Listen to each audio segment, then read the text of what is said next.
আল্লাহ বড় দয়ালু। আল্লাহ বলছে বান্দা তোরা গুনাহ করতে ভালোবাসিস, আমি আল্লাহ মাফ করতে ভালোবাসি। জোরে বলেন কি দরকার ছিল আমার আল্লাহর সাবান লাইলাতুল বারাত একটা রাত দিবার কি দরকার ছিল? এত গুরুত্ব দিবার কি দরকার ছিল? রমজান মাসে লাইলাতুল কদর দিবার কি দরকার ছিল? তোরা পাপ করবি, তোরা মরবি, আমার কি যায় আছে? বলে দিতে তো পারতো আল্লাহ না, আপনাদের সুযোগ দিয়েছি যে করে ফেলেছে ছেলে ছেলেরা বয়সে। আমার উপরে যদি কারো রাগ থাকে আমার উপরেই মিটাবি, ওর উপরে মিটানো কাপুরুষের কাজ হবে।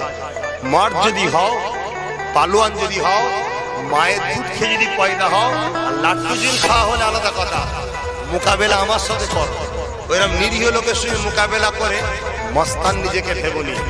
তুমি একজন কাপুরুষ, তুমি একজন নামার, তাই তুমি সরল পিরান গরিবদের উপর জুলুম করো, নারীদের অপমান করে। কিন্তু আমি জানতে চাইছি, এই বাংলায় যদি কোনো মায়ের সন্তান গলাকে ফাটিয়ে চিৎকার করে বলে থাকে যে নারীদেরকে যারা রেপ করবে একটাই শাস্তি হওয়া দরকার, প্রকাশ্য তাদেরকে ফাঁসি দিতে হবে, সেটা অন্য কেউ নয়, আব্বাস সিদ্দিকী চিল্লেছে, আব্বাস সিদ্দিকী আওয়াজ তুলেছে, নারীদের উপরে যারা জুলুম করে রেপ করবে তাদের